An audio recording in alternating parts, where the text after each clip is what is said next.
So I know there may be others who are joining us. So just a very warm welcome to everyone who is joining us for this webinar. So those, and a very warm welcome to Sue and Sally, and I'm going to introduce you a little bit more in a minute.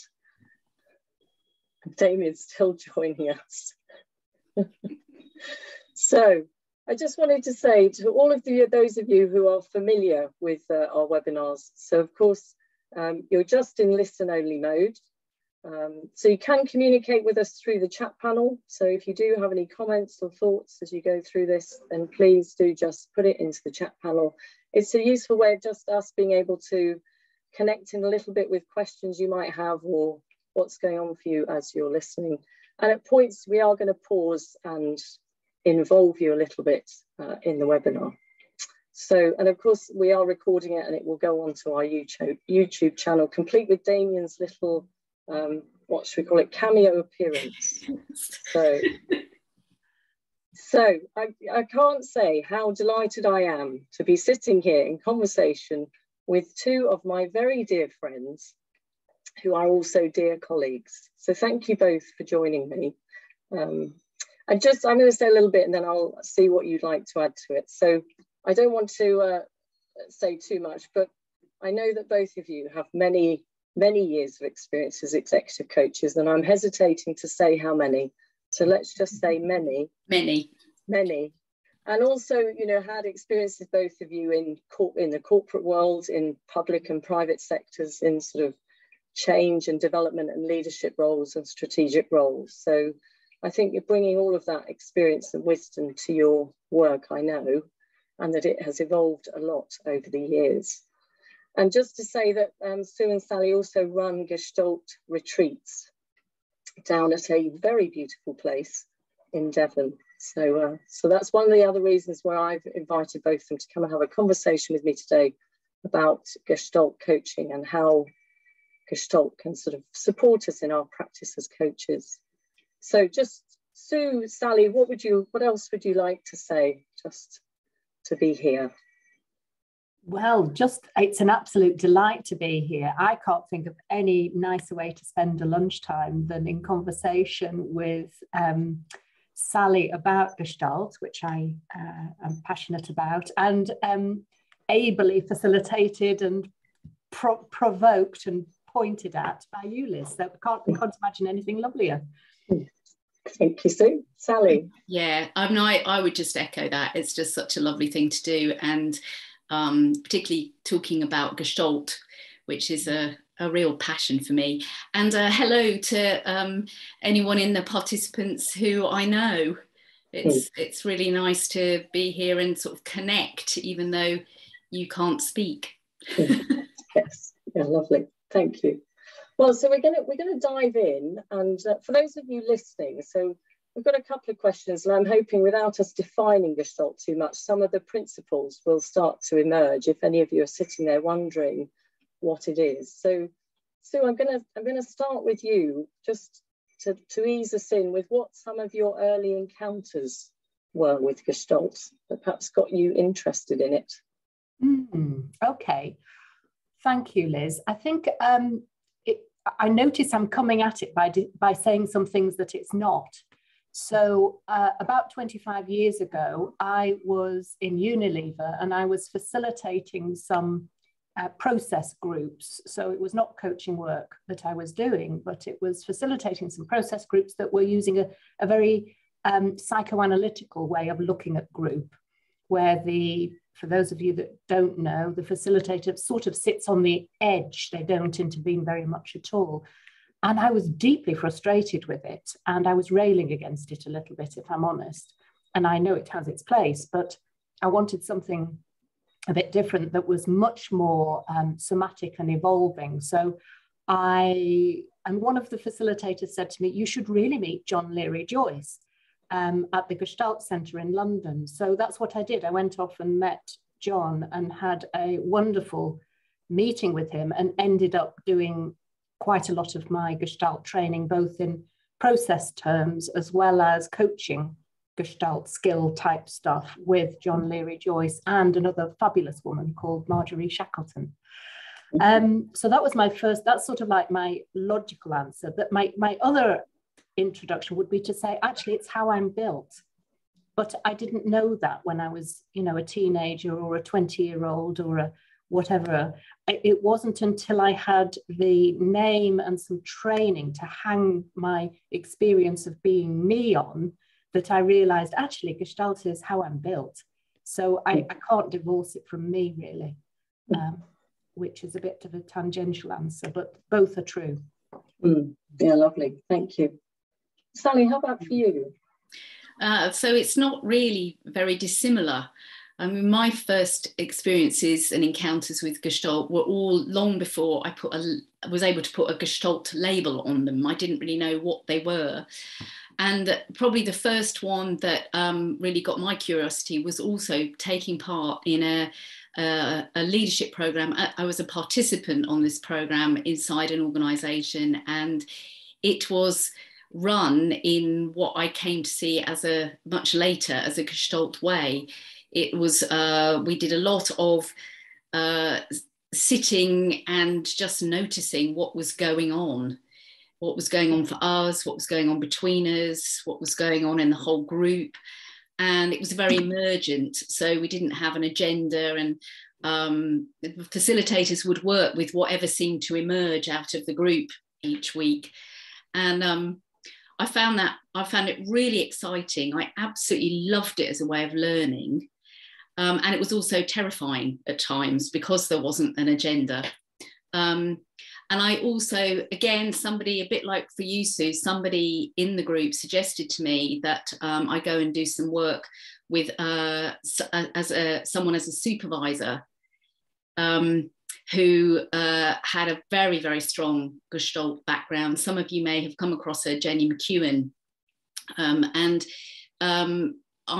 So I was then having coaching supervision, which was very much, again, it was in a Gestalt style. I still didn't put a label on it, but it was very emergent. We did lots of experiments, lots of creative stuff, lots of somatic stuff.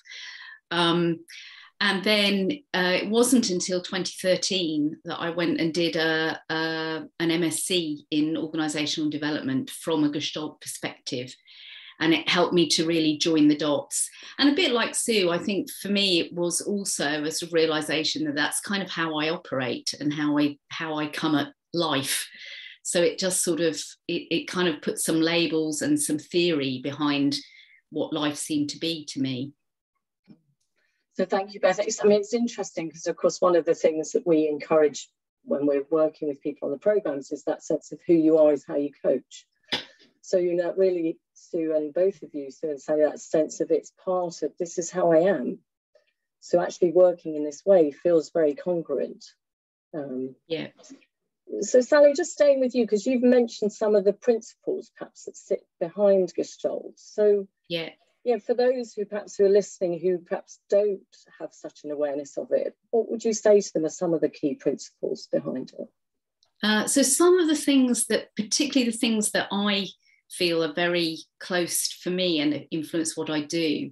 One of them would be this idea of the fertile void, which is the name of John Leary Joyce's book. It's this idea that that in the context that we're in at any given moment, there's a huge amount going on and more than we could ever possibly try to understand or join up, even if there's only two people in a room.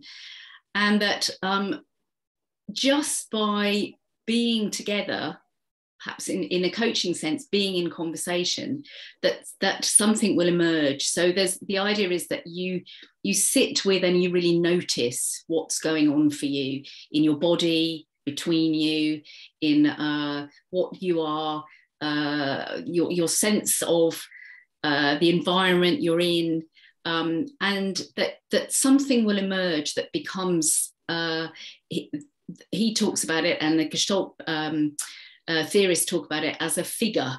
A figure comes out of that ground, something that's a theme, that's central, that has energy and interest around it. And I often think of that in terms of just following the coachee's interest. It's not a dissimilar idea that that will emerge. And then you one of the things in Gestalt is to sort of play with that, to experiment, to create things around it, and not to hold too tightly to a sense of we're going for this outcome or that outcome. It's more working with, well, let's just see where this goes and play with this. I mean, there's that real strong sense, you say, of emergence, isn't there, of actually just staying with what is, what's here, and trusting that something will emerge. Yeah.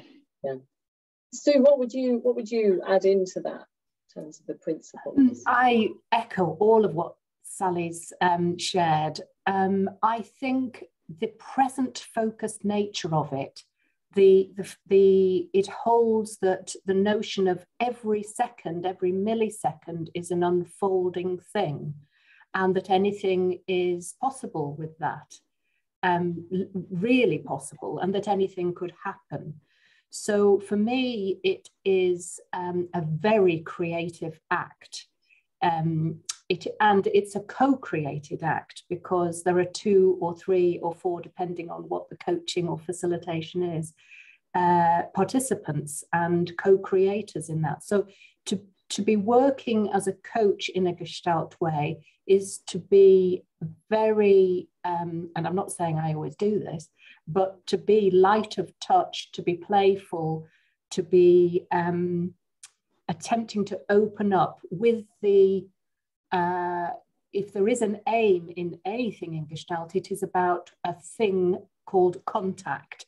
So making contact with the figure in a meaningful way, whatever that figure is what I would say the purpose is. So it doesn't attend to goals terribly well, doesn't Gestalt, which I love, being someone who tries to allow life to unfold in an intentional way. It's not saying that it's loose and fluffy, but attending to what is will help drive what needs to come out and manifest, happen. Yeah, and I mean, I really noticed the word you used to. So rather than goals, intention. Yeah. So there's an intention, but I mean, I think the thing that I really enjoy about Gestalt from my training was that idea of experimentation, of just seeing what's emerging and then experimenting with it, playing with it. And of course, Gestalt has a number of ways of encouraging us to do that. And I find that quite freeing as a coach, because it gives me permission as well to just go with it. So we thought we'd, well, let's just take a little, well, actually, no, before we do, we're going to do a check-in with the group. So just as you're listening, we did have a lovely conversation, by the way, between Sue, Sally and I, should we make this an entirely Gestalt piece of work, and how we might do that with the 3 of us and 55 people listening in. So we're going to do a little hybrid version. But before I do, just Sue, Sally, what are some of the challenges of working in this way? Well, I think the challenges also are, well, they're just very, very close to the potential of it as well. So I think both for a coach and for the client, there is something about being okay with potentially feeling like you're slowing things down a bit, that you're in a potentially uncertain place, that you don't have a clear outcome and path to something. And I think that can be a challenge as a coach, and it can also be quite challenging for clients. And it's also challenging in a commercial environment, because commercially, organisations are generally wanting speed. They're wanting to know exactly where are we heading, what are we trying to get out of this, and how are we going to get there. And Gestalt sort of suspends all of that, and that, I think, that can be really challenging in a commercial environment. And if you're working as a coach in that environment, you have to stay very aware of the impact of that on you, because you can quite easily get pulled into it in an unaware way. You might choose to say, okay, well, I'll work in a more structured way for this client. But if you want to stay with the Gestalt approach, it's something about being aware that will be in the environment, the desire for speed and structure, etc. And Sue, what would you say about the challenges? I echo that. I echo particularly the bit about how it impacts self, the coach, and not getting drawn into systems where you are providing something different for a deeper conversation to emerge. I think one of the other challenges is that it is practice-based. So I think it is inner work. So it really is not a skill-based coaching practice in the sense of you slap it on yourself and then you can go out and do it. It's not like that. It is a practice-based thing where you are deepening and attempting, and all of us, and myself included, and Sally, all of us, it's a constant journey of trying to broaden oneself to be able to hold more in what might emerge in any given immediacy and context. So that is, it's practice-based, and that improves it deepens one's capability to be able to sit with. I think one of the other challenges is that in working in the immediacy of now and naming what is current now, that can bring deeper conversations. So one has to be ready and capable of handling the conversation that might then emerge, and not being fearful of the intimacy of that, because that does happen more, I would say, than using some different sorts of coaching. Yeah, I suppose the bit it's connected me to is that real sort of openness, isn't there, to what might emerge. And then, as you say, that, you know, particularly that sense as a coach of how I meet that and how I hold it. I mean, you know, and without judgment, just, you know, being open to it. I mean, I think you know, when we work with people on our programs, we often say there are a number of layers of learning going on. You know, there's a layer around learning to be a coach and some of the models and tools. And then, of course, underneath, there is a much deeper layer about me learning about me. And as you said, really attending to me and how I am and what's going on for me, what's my reaction or response to different things, and how I work with that. So we're going to do a little tiny piece of Gestalt here. It's going to be a little dip. So just for all of those of you who are listening, just a quick check-in for you. Just what is occurring to you as you're listening to us? And in true Gestalt way, it could be a thought, it could be an emotion, it could be a sensation. It could be that you suddenly noticed you're really thirsty and you need a drink. That would be something figural too, or that you're hungry. Notice a question or something. So just share with us into the chat panel any noticings that you have just as you are listening to us. And remember to do it without judgment. And as everyone else is doing that, just to pause for us. So Sue and Sally, just as we let some of the things emerge into the chat panel, if you did a little pause and a check-in, what's occurring for you?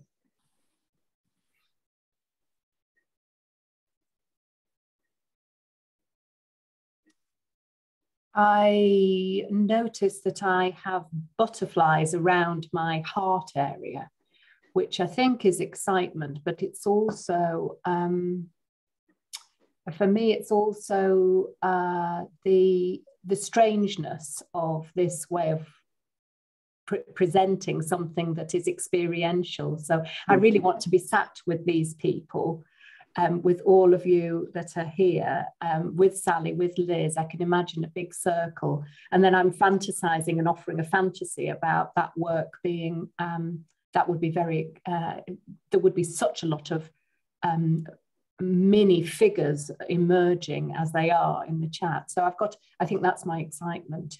I'm making some sense of it there. Sally, what about you?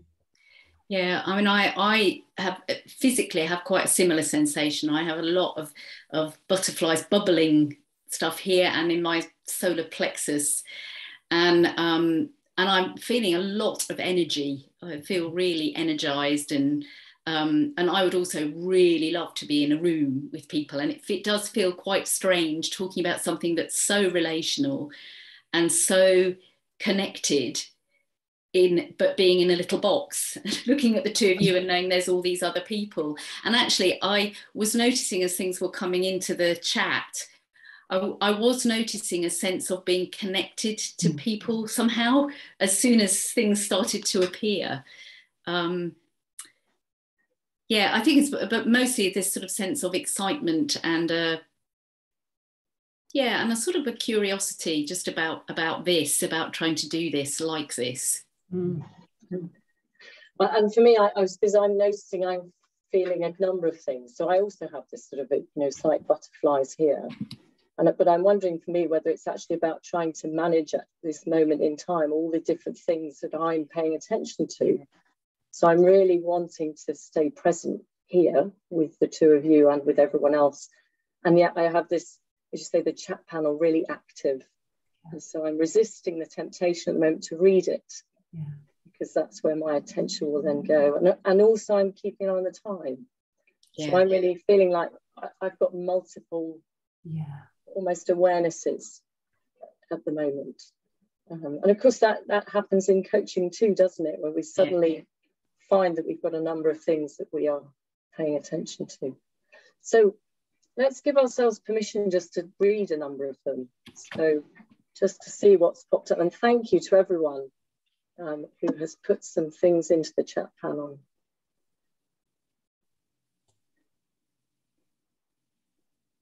So some lovely questions or curiosities.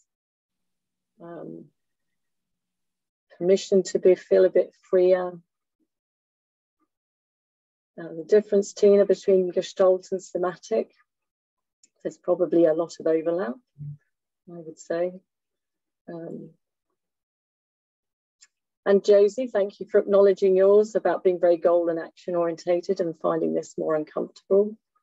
And again, that, you know, if we were working with a client, we would stay with the uncomfortableness. And again, there's no, it just is. So that's one of the great things about Gestalt, is just working with it. So, Sally and Sue, anything that you've...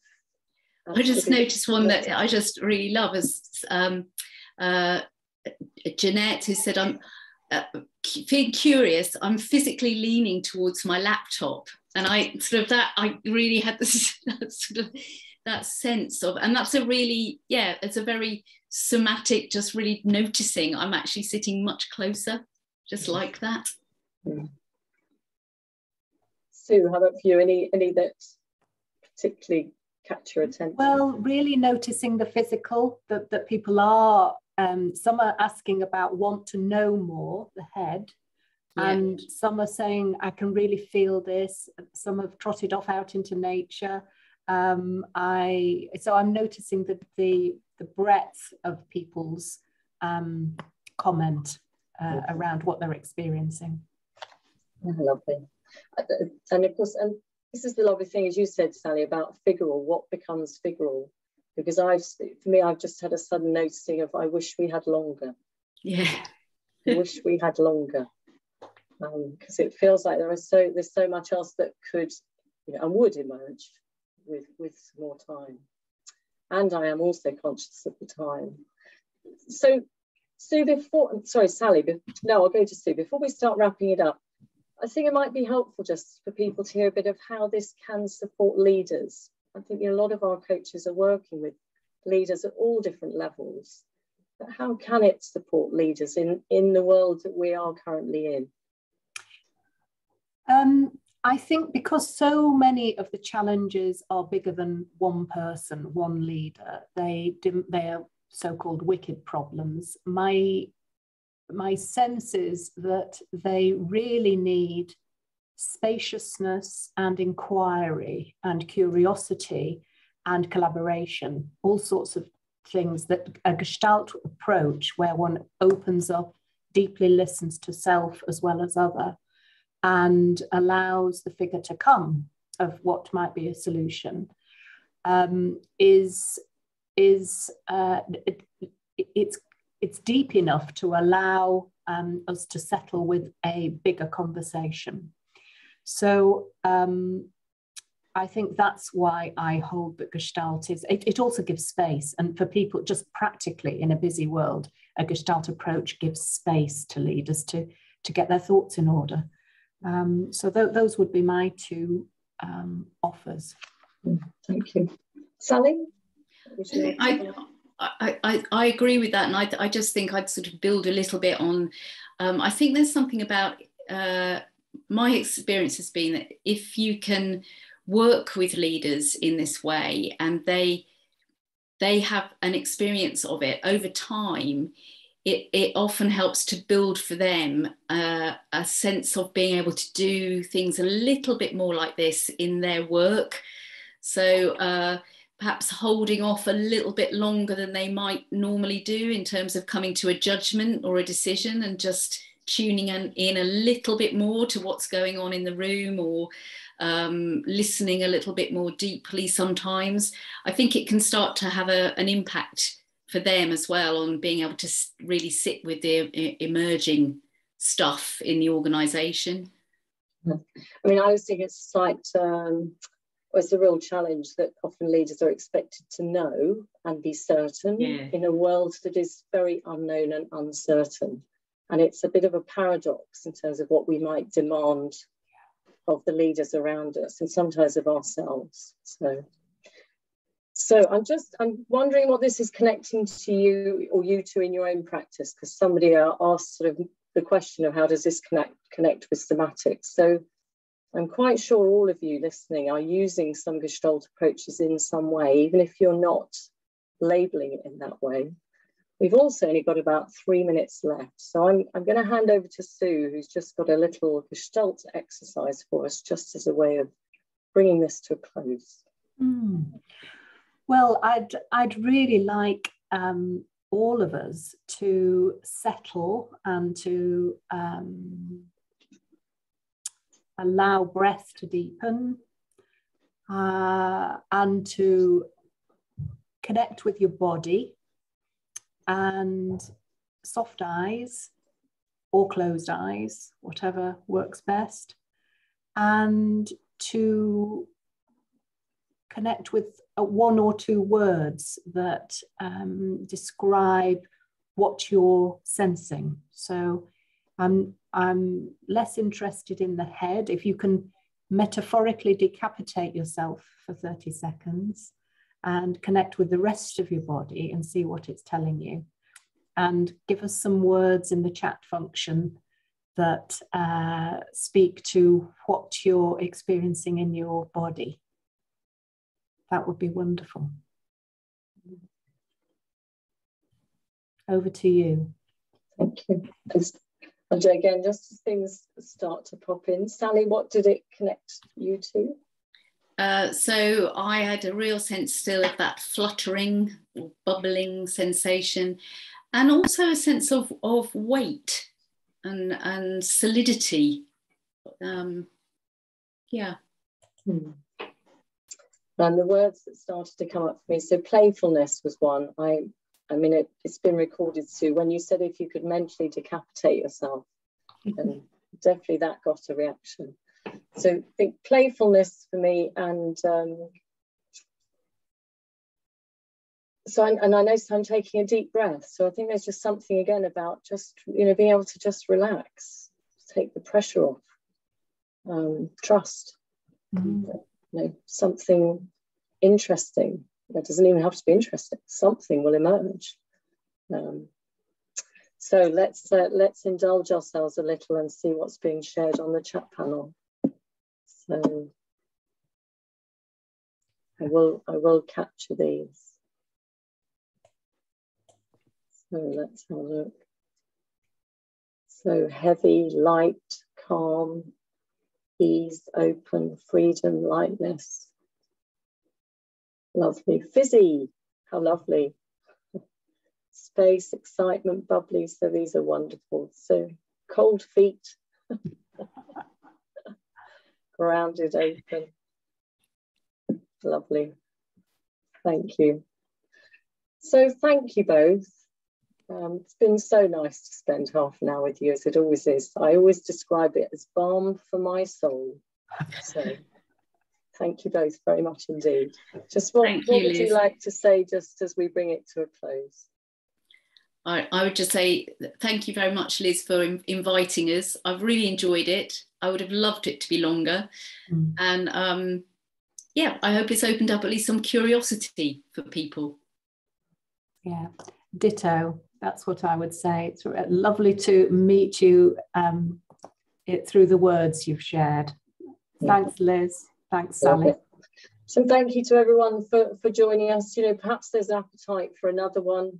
So maybe we can take a bit more time at some point in the future. But the next webinar we're going to run is on the 18th of July at 1 o'clock, and it's all around coaching and neurodiversity. So hopefully you can join us for that. So thanks, everyone. I'm just going to there are lots of messages pouring in. So it's lovely to see you all. So thank you.